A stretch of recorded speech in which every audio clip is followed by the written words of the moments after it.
Hello guys, আসসালামু আলাইকুম। আজকে তোমাদের জন্য নিয়ে একটা নতুন মিনি ব্লগ। তো চলো আজকে মিনি ব্লগে দেখানো যায় সকাল থেকে রাত পর্যন্ত আমি কি খাই। আজকে অনেক বৃষ্টি পড়তেছিল, তাই আজকে আমার আম্মু খিচুড়ি রান্না করছিল। তারপর হলো কি আমি স্কুলে চলে যাই। স্কুল থেকে আসার পর আমার আম্মু আমাকে বানিয়ে দিল হলো গিয়ে চকলেট মিল্কশেক। এরপর হলো কি আমি ফ্রেশ হয়ে আসলাম, তারপর আমি আমার লাঞ্চটা করতে বসে গেলাম। এখনও কিন্তু আমাদের এখানে বৃষ্টি পড়তেছিল, অনেক বৃষ্টি। কালকে রাত্রে আবার ঘূর্ণিঝড় হয়েছিল, আর তখন আমি ঘুমিয়েছিলাম, তাই আর ঘূর্ণিঝড়টা তোমাদেরকে আর দেখাইতে পারি নাই। যাই হোক, আজকে লাঞ্চটা আমি এটা দিয়েই করবো।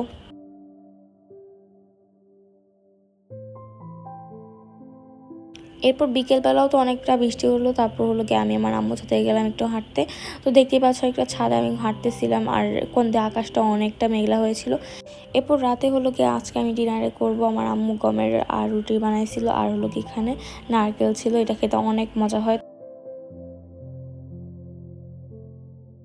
তো ভিউয়ার্স, আজকে মিনি ব্লগটা পর্যন্ত, দেখা হচ্ছে পরে কোনো মিনি ব্লগে। আল্লাহ হাফেজ।